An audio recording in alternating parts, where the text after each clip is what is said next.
திருச்செந்தூரில் 5 நாட்களுக்கு முன்னதாக கோவில் யானை தெய்வானை தாக்கியதில் 2 பேர் பலி அப்படின்ற செய்தியை பார்த்தோம். தமிழகம் மட்டுமல்லாது எல்லா ஊர்லேயும் இதை பற்றிய ஒரு சோகம் பேச்சு தான்.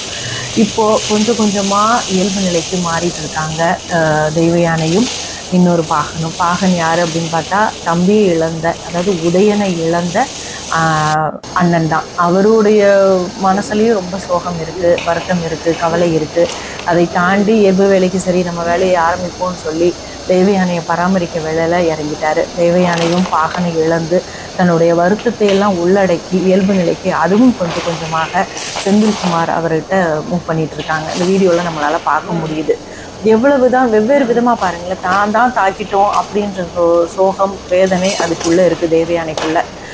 தம்பியை கொண்டது இந்த யானை தான்ற வருத்தம் இல்லை, ஆனால் தம்பி இல்லை அப்படின்ற வருத்தம் எக்கச்சக்கமாக இருக்குது. இன்றைக்கி தம்பி திரும்பி வரமாட்டான், ஆனால் யானையோட தவறு இல்லை, இது எங்கேயோ நடந்த தவறு.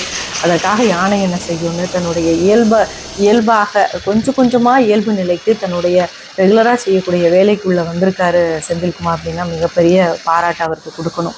இவங்க 2 பேருக்குமே நிறைய தெம்பை அந்த முருகர் கொடுத்து பழைய மாதிரி ஒரு நிலைக்கு திரும்ப வைக்கணும். அது மட்டுமல்லாது உதயனை இழந்து வாடக்கூடிய அவர்களுடைய குடும்பத்தினர், மனைவியாக இருக்கட்டும், 2 பெண் குழந்தைகள், அவர்களுக்கும் ஃபினான்ஷியலாக இந்த கவர்மெண்ட் ஒரு பெரிய சப்போர்ட்டை கொடுக்கணும். அவர்களும் இந்த கஷ்டத்தை கடந்து செல்வதற்கு நாம் எல்லாரும் கடவுளை வேண்டிக் கொள்ள வேண்டும்.